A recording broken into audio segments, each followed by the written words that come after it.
আর কিছু বললাম না। আঁধারে আমি থাকতে পারি না। অন্ধকারে আমার ভীষণ ভয় করে। আমি কখনো অন্ধকারে থাকিনি। আমি ভয় পেয়ে গিয়ে কোনো মতে গুটিসুটি হয়ে শুয়ে থাকলাম। মাঝ রাতের দিকে আচমকা আমার ঘুম ভেঙে গেল। আমার ঘুম ভেঙে যেতেই আমি যা দেখলাম তা দেখার জন্য আমি মোটেও প্রস্তুত ছিলাম না। আমি দেখতে পেলাম আমার ছেলে রনি আমার। হ্যালো আমার কলিজার বন্ধুরা, কেমন আছো সবাই? বরাবরের মতো আজ ও তোমাদের মাঝে নতুন একটি ভিডিও নিয়ে আমি হাজির হয়েছি। আজ তোমাদের বলবো আমার নিজের আপন ছেলের সাথে আমার জীবনের অসাধারণ একটি সত্যি গল্প। আমি শতভাগ শিওর হয়ে বলতে পারি আজকের ভিডিওটা দেখার পর তোমাদের ও জল আসবে। তাই তোমাদের অনুরোধ করছি সম্পূর্ণ ভিডিওটি দেখার। তো বেশি কথা না বলে চলো গল্প ফিরে যাই। আমি নন্দিনী। আমার বয়স 39। আমি বিবাহিত। আমি এক সন্তানের জননী। আমার ছেলের নাম রনি। রনির বয়স 21। আমার স্বামীর নাম সোম। সোম ব্যবসা করেন। আমার সংসারটা অনেক ছোট। এক ছেলে আর আমরা স্বামী স্ত্রী।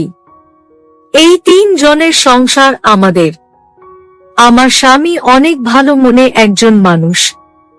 তিনি সব সময় আমাদের খেয়াল রাখেন। কোনো কিছুই অভাব কখনো অনুভব করতে দেননি সে। বরাবর তিনি আমার ছেলে রনির ব্যাপারে খুব সিরিয়াস। রনির পড়াশোনা থেকে শুরু করে চলাফেরা সহ সবকিছু তিনি নিবিড়ভাবে পর্যবেক্ষণ করেন। আমার স্বামী সোম সবসময় রনিকে নিয়ে অতিরিক্ত চিন্তা করেন। তিনি ভয় করেন যদি রনি বাজে ছেলেদের সাথে মিশে বাজে হয়ে যায়। তিনি সব সময় চান তার ছেলে ভালো করে পড়াশোনা করে অনেক বড় হোক। তাই তিনি সবার সাথে রনিকে মিশতে ও দেন না। আমার ছেলে রনি আমাকে অসম্ভব সম্মান ও শ্রদ্ধা করে। আমি কখনো এমন ছেলে দেখিনি যে ছেলে নিজের বাবা মাকে এতটা সম্মান করে। তবে আমি আমার ছেলেকে দেখেছি। আমি বিধাতার কাছে হয়তো অনেক ভালো কোনো কাজ করেছি, তাই এমন সন্তান তিনি আমায় দান করেছেন। আমার ছেলে রনি রোজ কলেজ থেকে বাড়িতে ফিরেই আমার কাছে ছুটে চলে আসে আর আমার নানা কাজে আমাকে সাহায্য করে থাকে। আজ ও ঠিক তাই হলো। রোজকার মতো আজ ও রনি কলেজ থেকে বাড়িতে ফিরতেই আমার কাছে ছুটে চলে আসলো। আমার কাছে রনি এসে আমাকে বলল, মা আপনার জন্য আজ একটা উপহার নিয়ে এসেছি। দেখুন তো আপনার এই সামান্য উপহারটা পছন্দ হয়েছে কিনা। আমি রনির দিকে তাকিয়ে মুচকি হাসি দিয়ে বললাম, ধুর পাগল ছেলে আমার। মায়ের জন্য নিয়ে আসা কিছু কি সামান্য হতে পারে নাকি? তাছাড়া আমার ছেলের দেয়া উপহারটা আমার কাছে অসামান্য।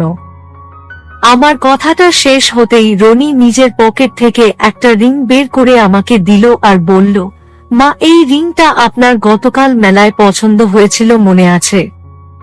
আমি রনির দেয়া রিংটা দেখে বললাম, তবে অনেক দাম তো খোকা। তাই নেইনি। তুই কোথায় পেয়েছিস একটা? রনি আমাকে বলল, কোথায় আবার? আমি আজ আপনার জন্য এটা নিয়েছি, বেশি দাম দিয়েই। আমি রনির কথায় খানিক অবাক হয়ে গিয়ে রনিকে জিজ্ঞেস করলাম, টাকা কোথায় পেয়েছিস তুই? তাছাড়া এটার কোনো দরকার ছিল না রনি। তুই শুধু এসব। আমি সম্পূর্ণ কথাটা বলার আগেই রনি আমাকে থামিয়ে দিল। রনি আমাকে বলল, মা আপনি অযথা চিন্তা করছেন। এটা আপনার জন্য আমার উপহার। আপনার পছন্দ হয়েছে আর সেটা আপনি পাবেন না, এমনটা কখনো হতে পারে না। আপনি দয়া করে এই রিংটা পরে নিন। আমি রনির কথা মতো আমার হাতে রিংটা পরে নিলাম। যদিও এই রিংটা আমার খুব পছন্দের, সেই দিন মেলা থেকেই নিয়ে নিতাম। তবে টাকা বেশি চেয়েছে বিধায় নিতে পারিনি। তবে আজ এই রিংটা পরে আমার খুব ভালো লাগছে। আমি রিংটা পরতেই রনি বলে উঠল, মা আপনার হাতে তো এই রিংটা খুব মানিয়েছে। দেখতে ভীষণ ভালো লাগছে মা। আমি মুচকি হেসে রনিকে বললাম, তুই না সত্যি। এখন শোন, তাড়াতাড়ি রেডি হয়ে নে। আজ সন্ধ্যায় আমরা তোর ঠাকুমায়ের বাড়ি যাব। আমি রনিকে তার ঠাকুমায়ের বাড়ির কথা বলতেই রনি খুশিতে নেচে উঠল। রনি সব সময় তার ঠাকুমায়ের বাড়িতে যেতে চায়। সেখানে ঘোরার মতো অনেক জায়গা আছে।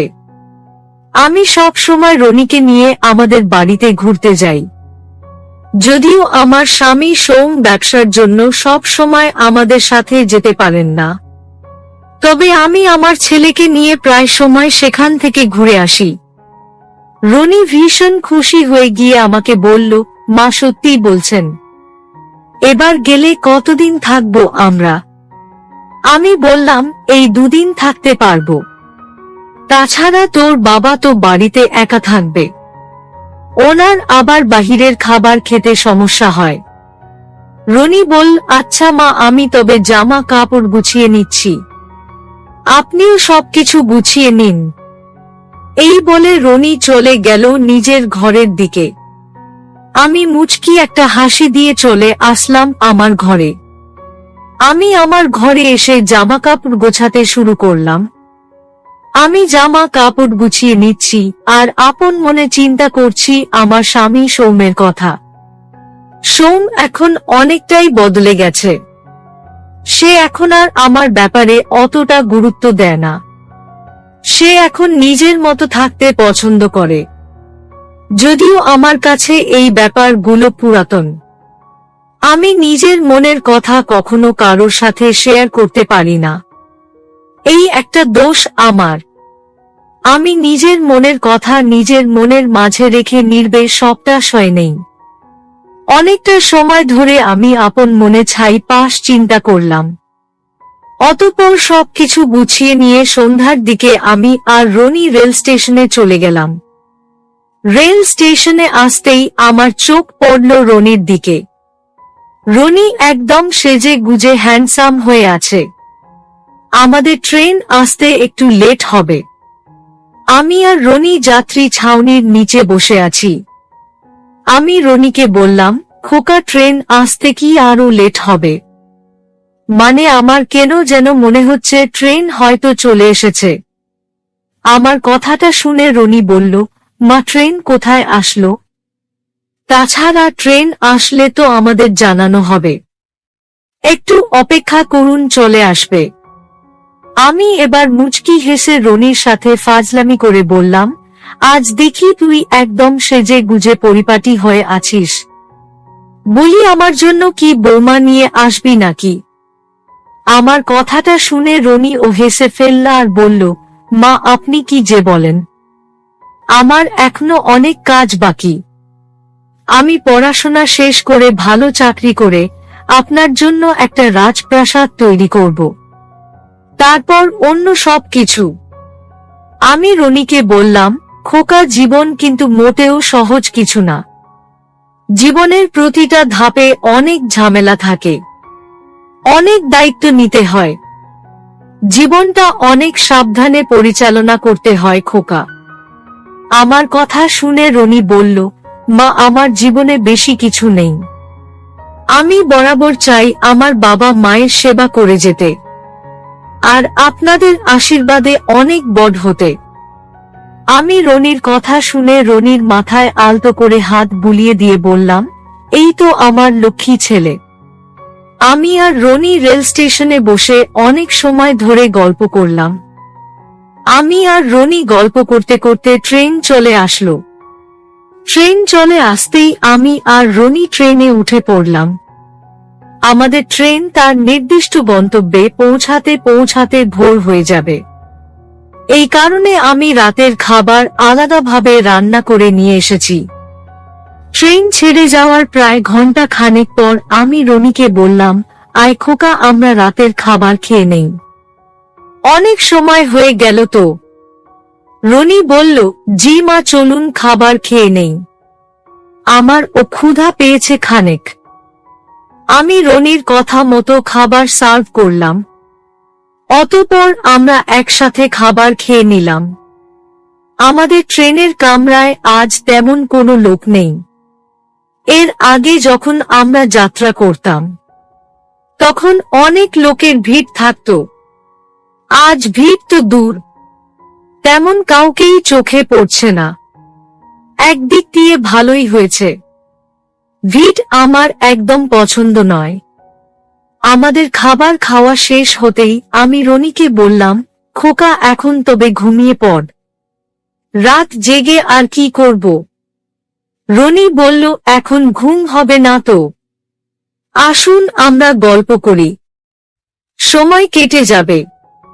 আমি রনিকে বললাম, আচ্ছা ঠিক আছে, তবে দাঁড়া, চায়ে চিনি দিয়ে নেই, তারপর চা খেতে খেতে গল্প করা যাবে। আমি চায়ের কাপে চা ঢেলে নিয়ে চা খেতে খেতে রনির সাথে গল্প করতে থাকলাম। রনি অনেক কথা বলছে তার লাইফের ইচ্ছে সম্পর্কে। আমিও অনেক মনোযোগ দিয়ে রনির কথা শুনছি। রনির সাথে কথায় কথায় অনেক সময় কেটে গেল। কথা বলার মাঝেই আমার ছেলে রনি আমাকে জিজ্ঞেস করল, মা, আপনাকে একটা কথা বলবো ভাবছি, আপনি সত্যি করে বলবেন কিন্তু? আমি রনির কথাটা শুনে মুচকি হেসে বললাম, কি কথা খোকা, বল। আমি তোকে কখনো মিথ্যা বলেছি আজ অবধি? বল, যা ইচ্ছা হয়। আমার কথাটা শুনে রনি বলল, মা, আপনাকে সব সময় অনেক চিন্তিত দেখা যায়। আমি না বুঝতে পারি না যে আপনার এত চিন্তা কি নিয়ে। মা, অতিরিক্ত চিন্তা করলে শরীর খারাপ হয়। আমি রনির কথাটা শুনে একটা দীর্ঘশ্বাস ফেলে বললাম, খোকা, এমন অনেক জিনিস আছে যেটা আমরা না চাইলেও আমাদের মাথায় চেপে বসে আর চিন্তা হয়। আমি অনেক চেষ্টা করি চিন্তা না করতে, কিন্তু কি আর করব, তবুও চিন্তা চলে আসে। রনি বলল, আমার জন্য কি আপনি এই চিন্তা করাটা বন্ধ করতে পারবেন না? আমি রনির দিকে তাকিয়ে হ্যাঁ সূচক মাথা নাড়লাম। অতঃপর আবার ও গল্প করতে থাকলাম। গল্প করার এক পর্যায়ে আচমকা আমাদের কামরার আলো চলে গেল। আলো চলে যেতেই সম্পূর্ণ কামরা অন্ধকার হয়ে গেল। আমি অন্ধকারে থাকতে পারি না, আমার কেন যেন ভয় করে ভীষণ। আমি রনিকে বললাম, রনি খোকা, লাইট অফ হয়ে গেল কেন? একটু দেখতো। আমার কথাটা শুনে আমার ছেলে রনি বলল, লাইট অফ হয়েছে তো ভালোই হয়েছে, এখন একটু ঘুমানো যাবে। আমি রনির কথাটা শুনে আর কিছু বললাম না। আঁধারে আমি থাকতে পারি না, অন্ধকারে আমার ভীষণ ভয় করে। আমি কখনো অন্ধকারে থাকিনি। আমি ভয় পেয়ে গিয়ে কোনো মতে গুটিসুটি হয়ে শুয়ে থাকলাম। মাঝ রাতের দিকে আচমকা আমার ঘুম ভেঙে গেল। আমার ঘুম ভেঙে যেতেই আমি যা দেখলাম তা দেখার জন্য আমি মোটেও প্রস্তুত ছিলাম না। আমি দেখতে পেলাম আমার ছেলে রনি আমার পাশে নেই। আমি রনিকে আমার পাশে না দেখতে পেয়ে ভীষণ ভয় পেয়ে গেলাম। এমনিতেই চারদিক অন্ধকার, তার উপর আবার এই কামরায় তেমন কোনো লোকও নেই। আমি দ্রুত নিজের ফোনটা বের করে ফ্ল্যাশ অন করতেই দেখতে পেলাম রনি জানালার পাশে দাঁড়িয়ে কিছু একটু করছে। আমি রনির দিকে ফ্ল্যাশ লাইট দিতেই রনি চমকে উঠল আর আমার দিকে তাকিয়ে খানেক অপ্রস্তুত হয়ে বলল, মা, আপনি ঘুমাননি? আমি রনিকে বললাম, আমার তো ঘুম ভেঙে গেছে। কিন্তু খোকা, তুই না ঘুমিয়ে এখানে একা বসে কি করছিস? আমার প্রশ্ন শুনে রনি বলল, আসলে মা। রনি সম্পূর্ণ কথাটা বলার আগেই আমি রনিকে বললাম, থাক রনি, আমাকে মিথ্যা বলিস না, আমি সব জানি। শোন খোকা, আজ তোকে আমি কি বলেছি, জীবনে অনেক বাধা আসবে, সেসব পার করে এগিয়ে চলতে হবে। তুই আমার এই কথাটা সব সময় মনে রাখবি। আমার কথাটা শেষ হতেই রনি আমার সামনে এসে বসলো আর আমাকে বলল, মা, আমি অনেক চেষ্টা করি নিজেকে সবকিছু থেকে দূরে রাখার, কিন্তু আমি যখন একা হয়ে যাই তখন আমার আর ভালো লাগে না, মনটা অশান্ত হয়ে যায়, অনেক ভাবনা আসে তখন। এই কারণে আমি সব সময় এমন বসে থাকি আর চিন্তা করতে থাকি। আমি রনির কথাটা শুনে বুঝতে পারলাম যে রনি ও আমার মতো অনেক বেশি চিন্তা করে। আমি রনিকে আমার পাশে বসতে বললাম। রনি আমার পাশে বসতেই আমি রনিকে বললাম, খোকা, নিজের মনকে সব সময় শান্ত রাখার একটা উপায় আছে কিন্তু। আমার কথাটা শুনে রনি বলল, কি উপায় মা, বলুন। আমি রনিকে বললাম, চিন্তা না করা। তুই যদি অযথা চিন্তা করা বন্ধ করিস তবে মন শান্ত থাকবে। আর ব্যায়াম করতে হবে রোজ।